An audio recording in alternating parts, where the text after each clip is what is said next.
Good afternoon. Here once again to take you through some other aspect and the study of principles of natural resource management. Today, we are going to look at Unit 3, which is the evolution of the field of natural resource management.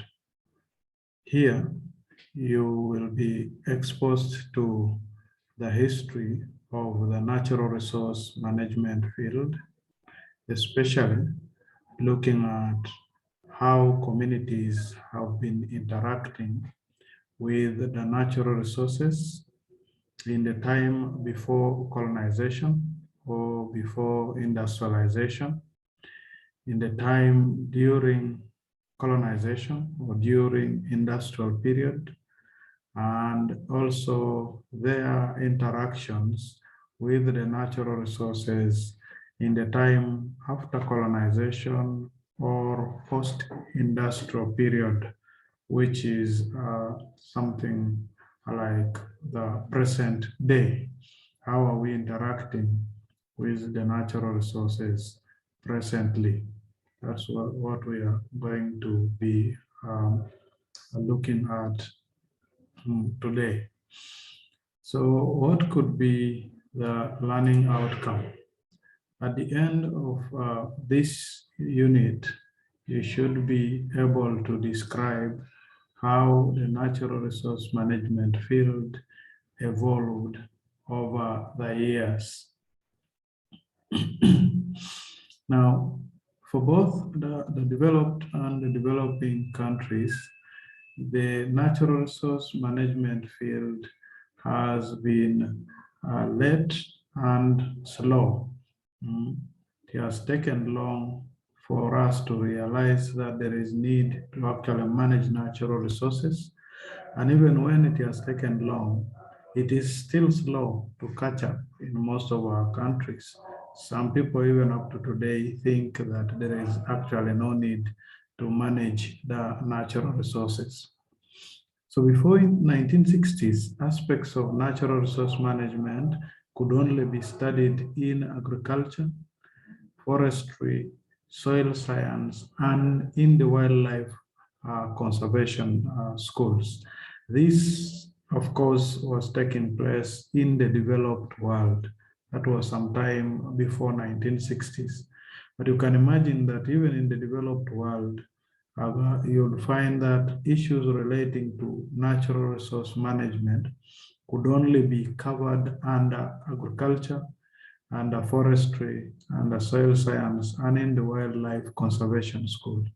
You realize that a lot of issues relating to natural resource management were not captured under those different fields that I have just mentioned, leaving a lot of things uncovered, untouched, unattended to in natural resource management, because natural resource management is far much more beyond agriculture, beyond forestry, beyond soil science, and beyond wildlife conservation. There are many other aspects that we cover under natural resource management that may not be handled in those specific areas or contexts. It was only those developed countries where their universities established some courses that were fully fledged, especially attending to issues relating to natural resource management. You'll find that up until 1970s is when the developing countries now came up with also courses such as land use and resource assessment, environmental science, resource development and resource assessment, management and resource management. These courses were developed in our countries after 1970, but you will find that in these courses, there's still something missing. They are quite not specifically targeting aspect of management of natural resources. So you can see that for the developed and the developing countries, this particular field of natural resource management is still a developing field.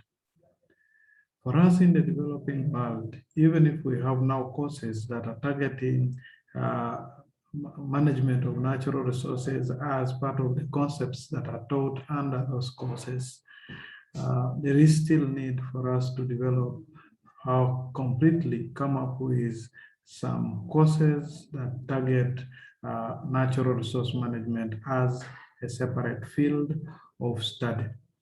So in these courses that were developed after 1970s in the developing world, the courses also were having poor conceptual structure with strong emphasis that was placed on issues of today like pollution, issues like soil erosion and deforestation, leaving out other aspects relating to the principles and the concepts in management.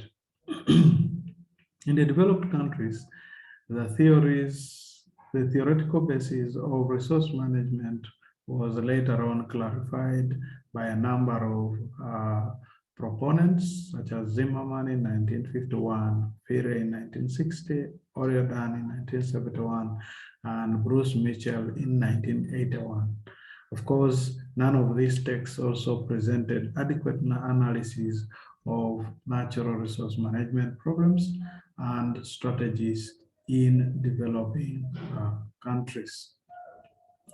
Let's look at the reasons for the late arrival. So this field of natural resource management could have delayed because of a number of reasons. One of them is the ill perception of the natural resources by the people, because they considered resources as abundant, and not just being abundant, but they were also looked at in single purpose terms, with few or no interlinkages between and amongst them.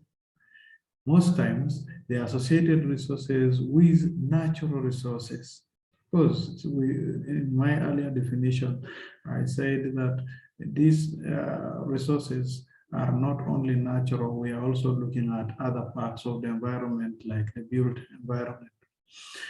So because of that ill perception, you find that much of the time, the resources were just associated with natural resources such as the forests, the land, the minerals, the fisheries, and the game animals, which removed some of the resources such as air, the sunlight, climate, and the historical monuments, whose quantities and values were not clearly easy to estimate at that time, given the traditional frameworks or the backwardness of the technology at the time. As a result, the changes and damages to these resources often passed without arousing public outcries.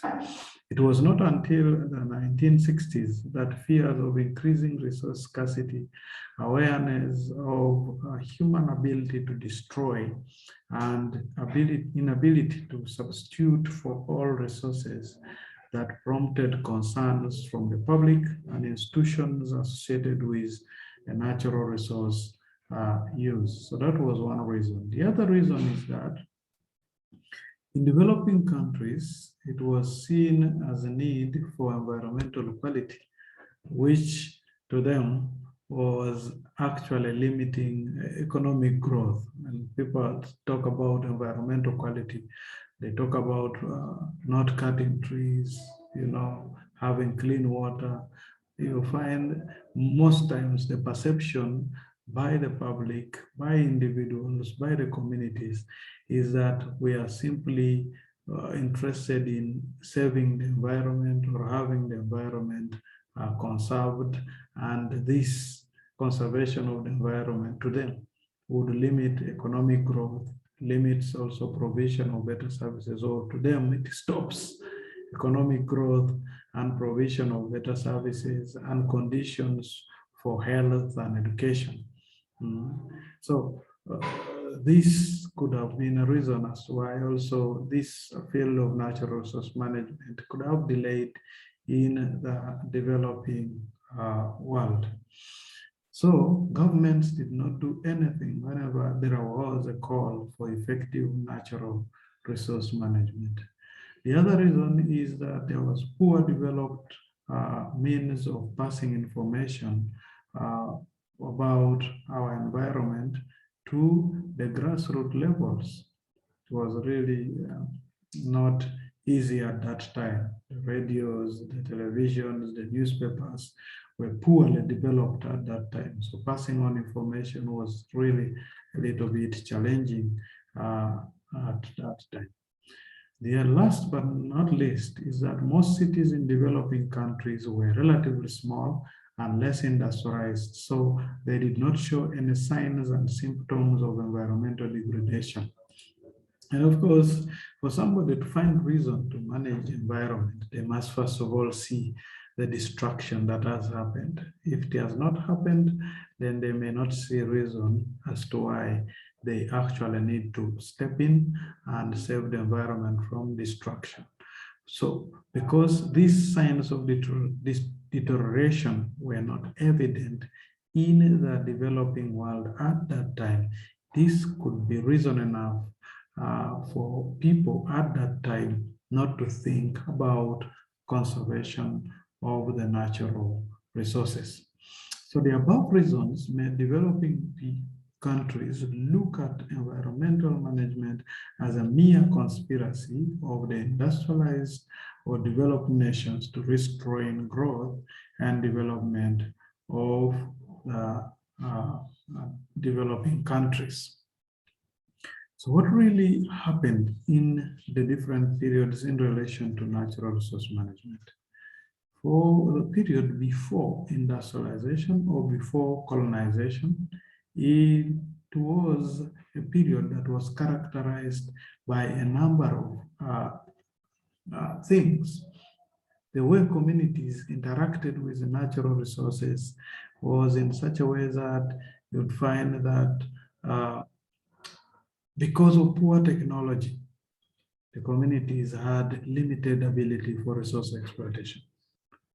Because the human numbers were relatively small at that time, their consumption patterns were also less diverse and complex if you compare it with what is happening today.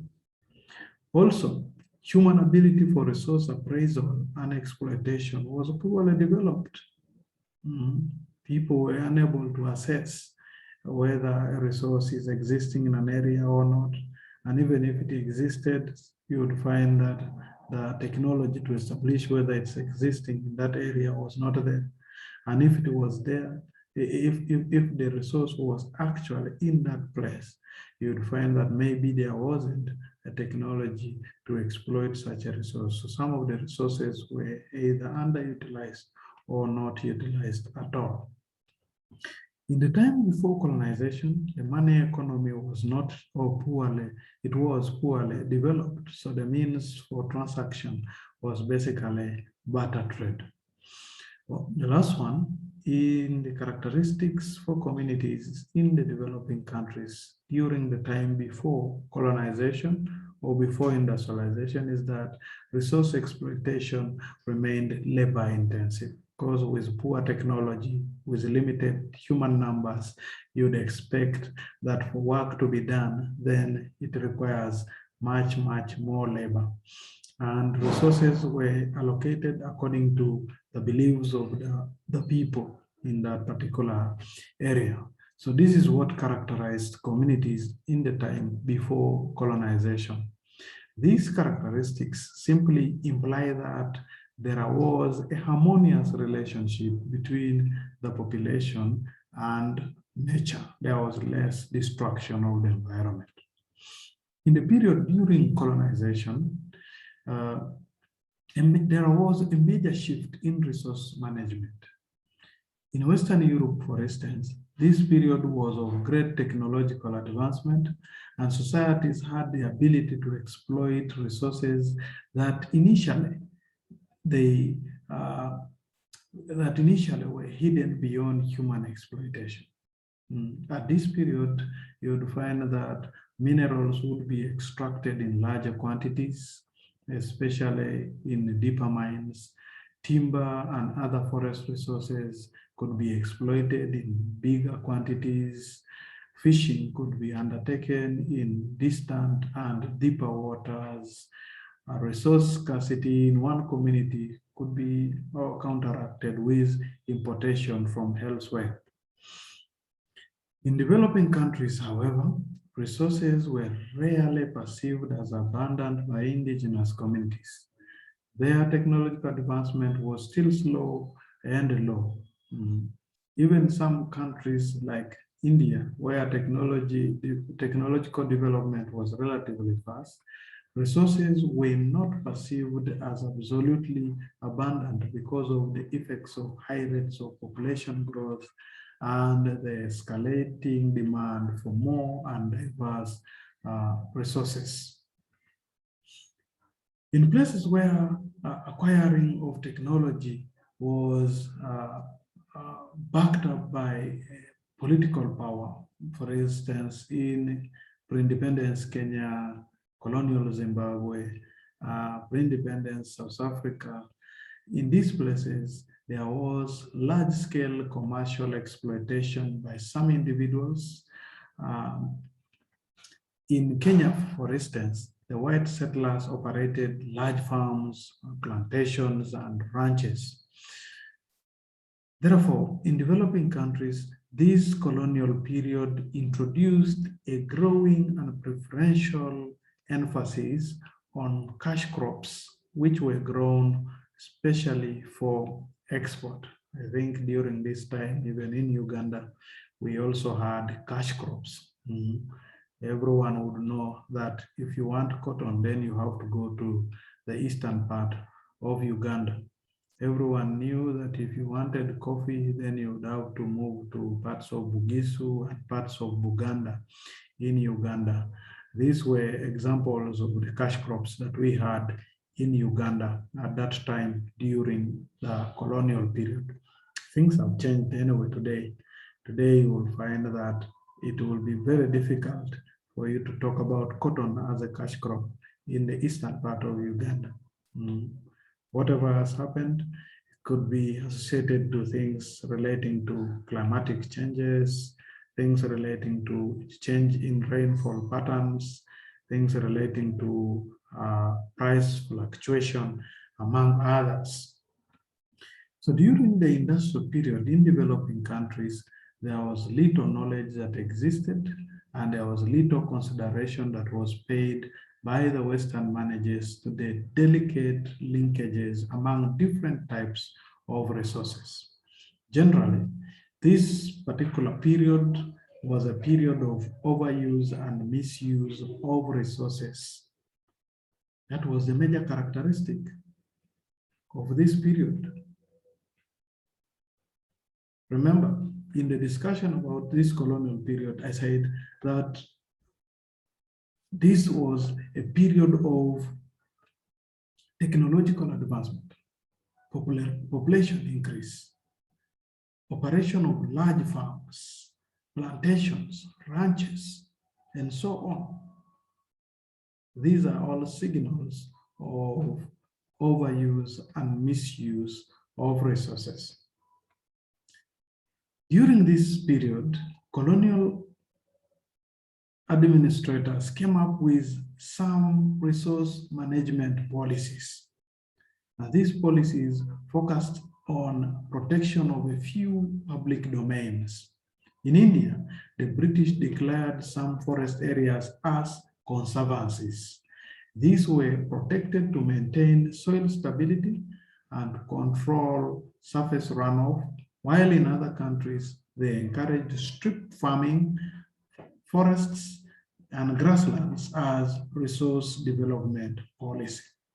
However, these were branded primitive by colonial administrators, hence they had to also introduce what we call a wildlife management for the protection of the fauna and flora.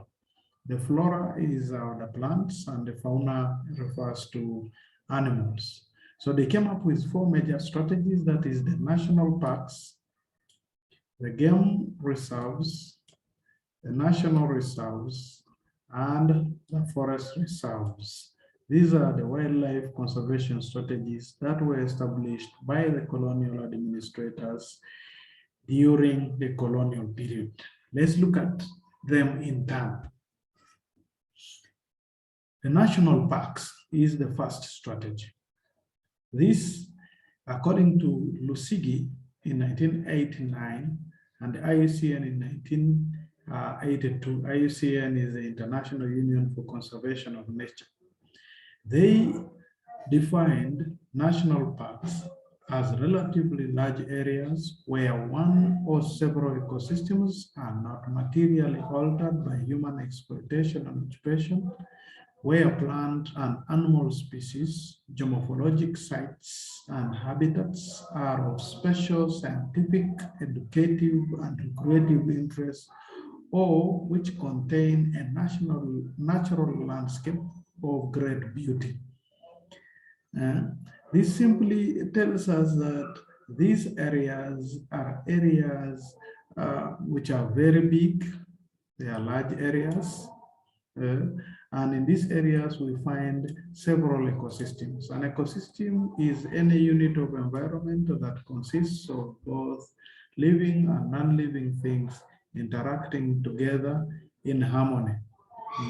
So we are saying that national parks are large areas where we find a number of ecosystems or a number of habitats which are ideally not altered by human exploitation or occupation. So human use or human exploitation and settlement in these areas are really restricted.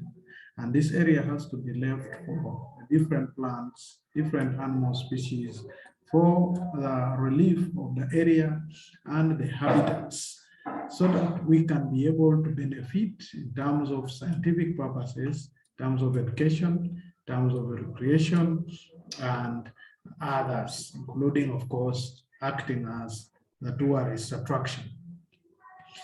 We have a number of national parks in our countries. I know you also have some in your country, but in Tanzania, we have the Serengeti National Park. In Kenya, we have Tsavo and Nairobi National Parks.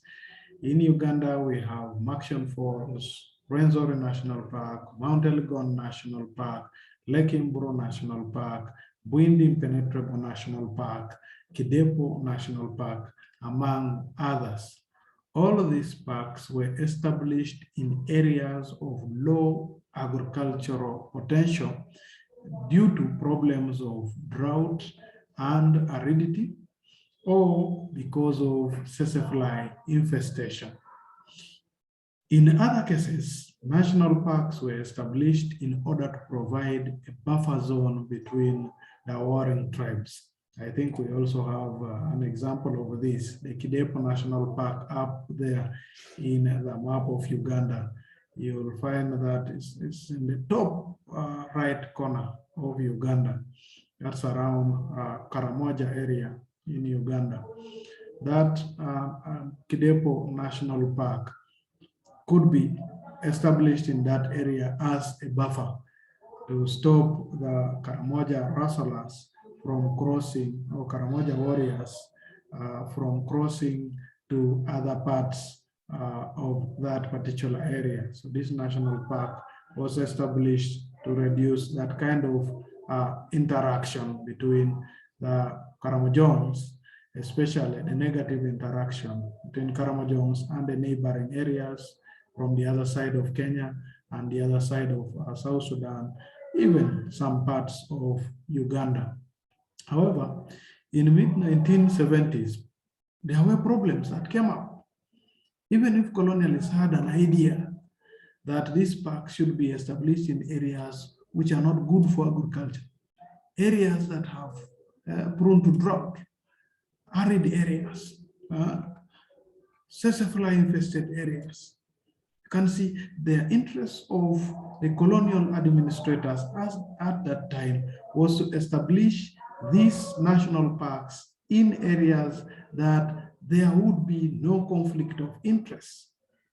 Unfortunately, after leaving these areas to be occupied by plants and animals for that long period of time, conflict came up. People now started seeing these areas as good areas for agriculture, as good areas to settle, because now there was a lot of land fragmentation elsewhere and space was becoming less and less for the population. So they were seeing these particular places as places where they would be able to settle. Other resource uses also started because of lack of compatibility between the prescribed values and the aspirations of the communities in the park neighborhood. Also, there were unrealistic laws and regulations which favored foreign and urban tourists, and the people in the neighborhood of the national park were excluded. When we exclude people neighboring the parks, those people are likely to see these parks as islands to benefit other people and not them. This created a negative attitude of poor inhabitants as they viewed national parks as islands for foreign tourists and a few wealthy people. You can see the challenge. This is a very big challenge up to today that our national parks are facing. Communities are viewing these areas as simply areas that benefit the tourists and some wealthy people who come and visit. The reason being, they are not seeing the output from the park benefiting their communities, benefiting their areas. They are not seeing community roads being opened up. They are not seeing hospitals. They are not seeing schools. They are not seeing the benefit or the money out of these parks being invested in developing the areas around the national parks, that is, the communities that they occupy. The other one is due to corruption, the revenue got from tourism has not benefited the rural community. I think this is self-explanatory and it's a very serious disease, not only in these park neighborhoods, but I think in Uganda and in Africa in general. It has been a very big problem. Everywhere there is corruption. And I know that you know about corruption. Sometimes I tell my students that I think if we had to fight the problem of corruption, then there is need to eliminate everybody who is an adult and then start training the children how they should grow and develop without being corrupt. Otherwise, if we talk about corruption now with the adults existing, then this seed will be planted on the young at the end of it all. There was also deterioration in park management. You know, up to today, these parks don't have fences. The vehicles had poor maintenance. Employees had low morale, you know. Aside from that, there is the other challenge of international trade in ivory and rhino horns. This also aggravated the poaching activities. This was a very big challenge for the national parks management as a strategy that was established by the colonial administrators. The second strategy is the game reserves. In Africa, these reserves are very developed in Kenya, where we find the Masai Mara, the Samburu, and the Amboseli game reserves. These, of course, are supposed to benefit the county councils, especially their communities. And the interest here is to promote community participation and the benefit from the development projects that are established by these, the revenue generated from these particular reserves. So as with national parks, game reserves also had challenges, almost similar challenges. Much of the revenue generated was used to support county facilities rather than community services such as schools, health services or centers, cattle dips, and other veterinary services. The reserves are viewed as islands for tourists and the urban rich, and yet they occupy the grazing land and agricultural areas. The other one is what we call the national reserve. These national reserves are not usually known by people. These are simply large management units owned by government where specified types of human activities are permitted, while at the same time, these areas are managed for optimum watershed, forestry, and wildlife values.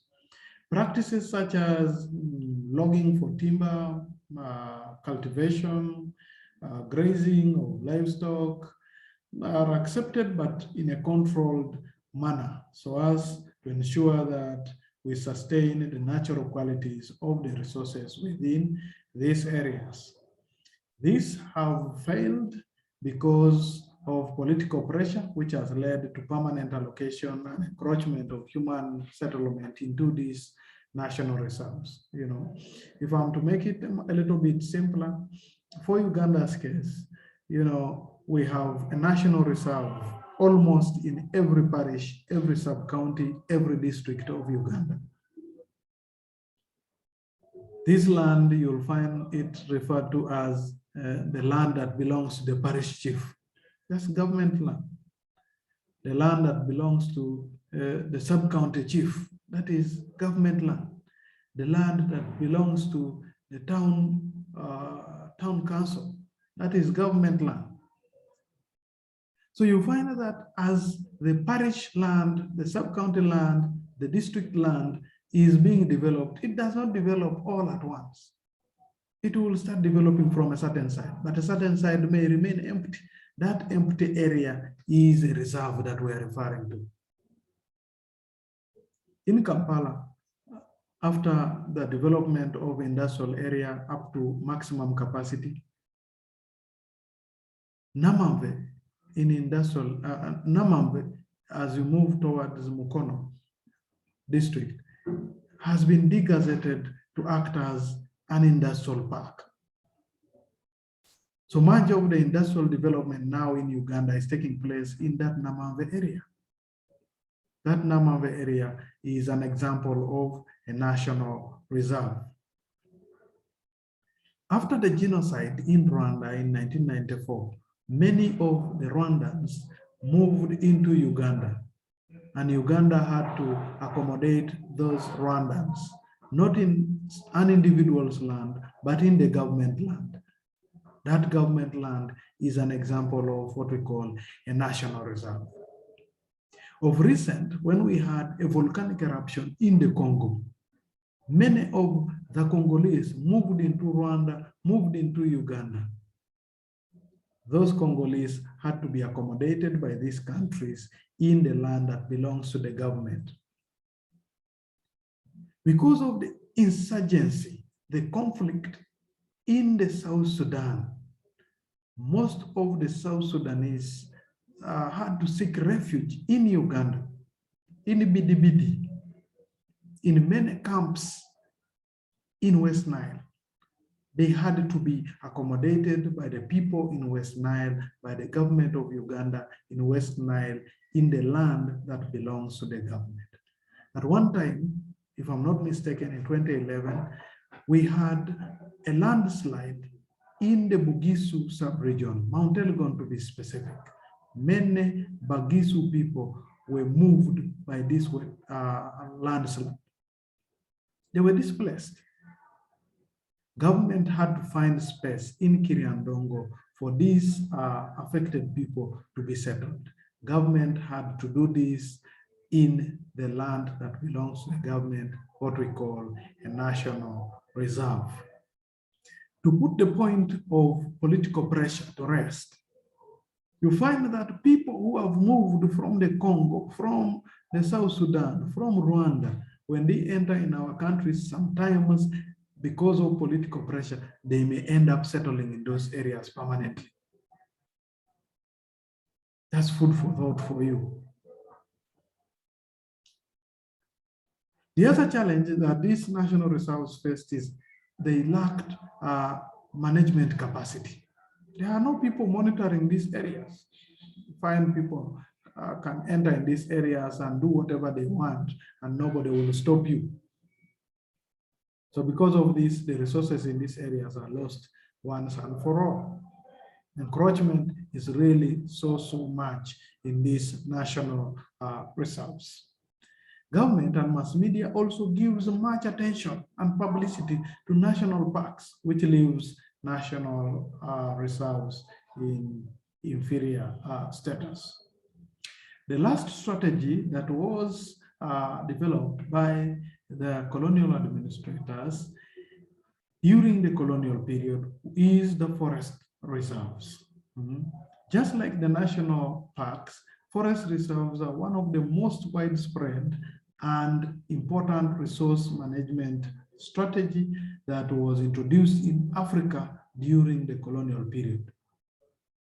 For every country, they have been managed by a well-established department of forestry and by specific legislation on forest resource management.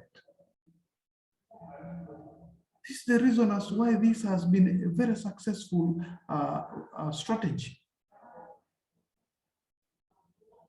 It has a well-established department of forestry. It has specific legislation. These are positives only. Remember, the forestry and agricultural departments are the oldest government institutions which operate in every county council, especially in almost all the former British-controlled territories. The forest reserve strategies had the following objectives for their creation: to offer maximum forest protection to the catchment areas of the country, to improve and sustain productivity of forests as a source of timber and fuel wood, and to conserve areas of particular scenic beauty and public interest. So unlike the above strategies, this was more of a success. The forest reserve strategy was so successful, and its success was due to the fact that European colonial officials had experience. So it was just easy for them to transfer the principle of sustained yield to African forestry management. Sometimes I tell my students some joke that from this particular strategy of how it has been successful, could it be that if somebody also wants to marry, it would be advisable to marry somebody who has divorced, somebody who has separated, somebody who is a widow, because maybe they have experience. It will be so easy for them to transfer that experience from where they had been to the new relationship. I leave you to ponder about that. There are also effects on African forestry. One of the effects is the monoculture of pure stands of pines and eucalyptus, which contributed to disappearance of indigenous trees. Indigenous mixed forests are mainly maintained in areas of communal grazing and hunting. So you can see that the monoculture is mono refers to one. So the practice of planting the same type of tree is what we call monoculture, especially monoculture when we are referring to the planting of a single type of tree species. That's what we call monoculture of pure stands of the pine. So you find the whole garden is with only pine trees, or the whole garden is covered by eucalyptus trees. So that's the example of what we call the monoculture. So this led to disappearance of some indigenous tree species. The exotic softwoods introduced also replaced and caused the extinction of some of the indigenous species.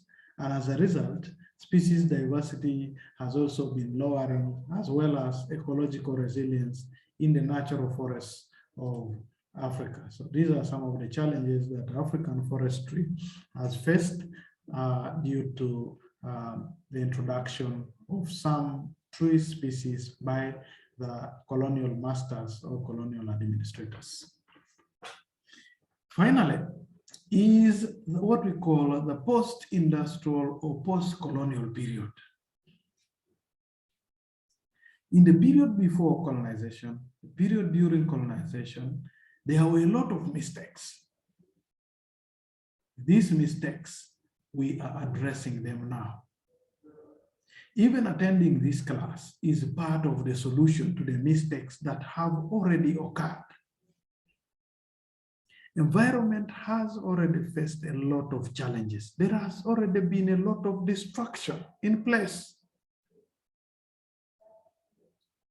Today, our interest has only been finding solutions to the challenges, to the problems that the environment has faced over the years. So the mistakes of the industrial period strengthened the evolution of resource management during the post-industrial period. In this period, projects were established on multiple use bases, with environmental quality and dignity of life becoming one of the major goals. To develop a project, but you must also think about the environment. After all, where are you going to put that project? It is in the environment. Where are the wastes from that project going to end up? They will end up in the environment. Measures against all forms of pollution were legislated and environmental codes of conduct developed, especially from the industries. Today, as we speak, it is encouraged that all our industries should be able to treat their waste. It is encouraged that even if they don't treat, they should be able to dispose of this waste in a proper way. If they can be able to generate manure, well and good. If they can be able to store some of the gases, well and good. If they can be able to recycle, even the better, so as to save the environment from the challenge of pollution. We have legislation in place to bar, to stop people from destroying the environment. As to whether this legislation is implemented, that is a discussion for another day.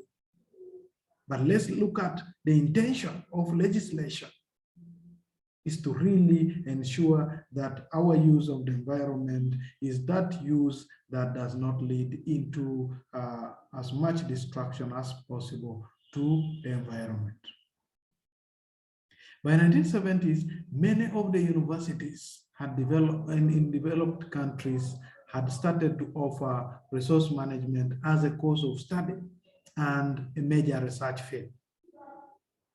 You can see today we are also studying natural resource management as a course unit.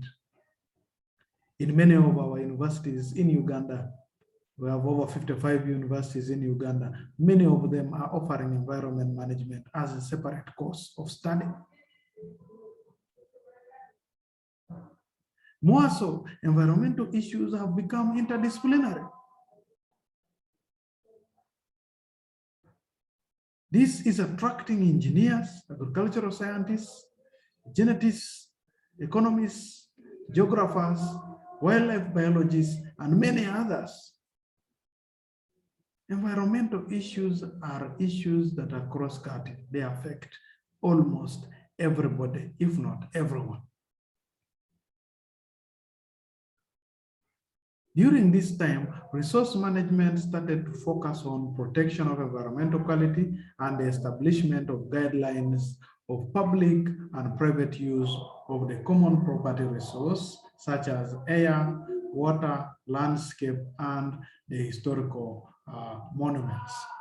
Thus, it was until the late 1970s that environmental concerns in developing countries were triggered by the fears associated with effects of continuing rapid population growth, decline in agricultural productivity, soil erosion, rising and unfavorable oil prices, fluctuating market prices, inflation, unemployment, poverty, and a limited range of alternatives as their agriculture, education, nor industrialization presented any hopeful salvation.